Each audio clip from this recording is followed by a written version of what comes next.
Hello, this is Glenn Scales from Data Rumble. Today I'd like to introduce to you our first software release, which is the message tracking Outlook plugin for Office 365. This add-in was primarily designed to allow you to do message tracking from within Outlook itself, but from a broader perspective, we're trying to develop a product to allow you to see what metadata is being added to your message while it is being transited to and from your tenant, and also try to give you insights into what's actually happened to the message while it's being transited, such as whether recipients were added or information was added or removed to the message based on what insights we can gather from the Office 365 tracking logs. So let's look at this add-in in action and track a message within Outlook itself. Once you've installed the add-in, it'll basically add itself to the Outlook ribbon under the Data Rumble group. If we go into there, we basically select the message that we want to track and then hit the track message in message tracking logs button.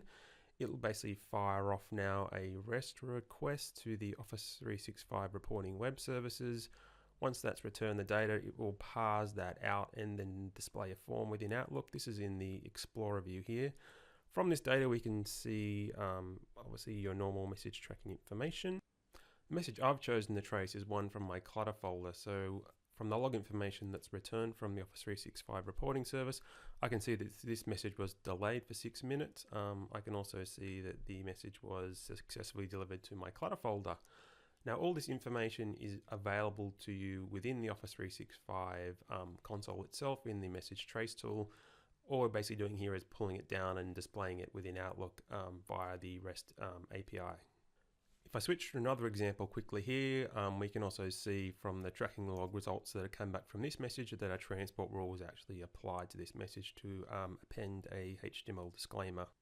In the mail header tab, if I switch again, we can see all the information that's stored within the transport headers on this message parsed into name and value pairs. In the parsed EOP data, this is basically the Exchange Online Protection data. This information comes from either the X4Front anti-spam report transport header or from the message tracking logs that are returned. So any EOP data that we can identify in those raw logs will parse out and put in this screen as well. If the message that you're tracing is part of a conversation, has been replied to or forwarded to, then in the Associated Messages tab, we'll basically try and parse the mail header for any related message IDs that have been set there. There are a few different properties in the mail header where these IDs are stored. One is the references, where you have multiple IDs stored for each reply on this particular message. Also the in reply to stores the ID for messages that have been replied or forwarded to.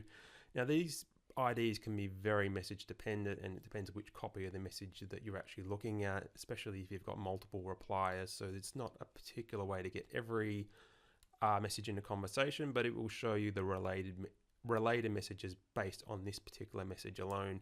In this example, you can see about 3 messages there. What I can do with this information now is if I click the Get All Messages button, it will fire off a query to the Office 365 reporting service to return trace results for all those message IDs that are in that box.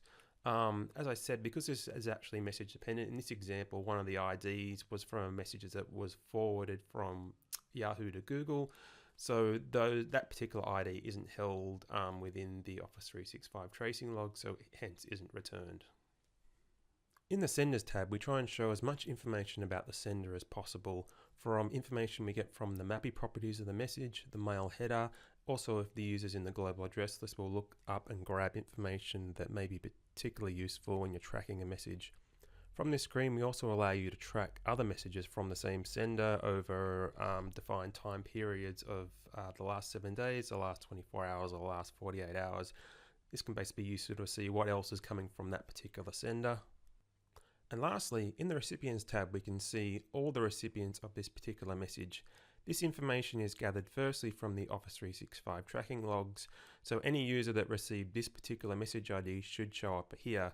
This may include users that were BCC'd within this tenant, users that were added as part of a transport rule, or users that may have received the message as part of a direct forward where the message ID was the same. And as with the Sender tab, we can select particular recipients and run further traces within the logs based on that recipient information, so we can see emails that were sent between particular recipients, between this recipient and this mailbox over different time frames as well.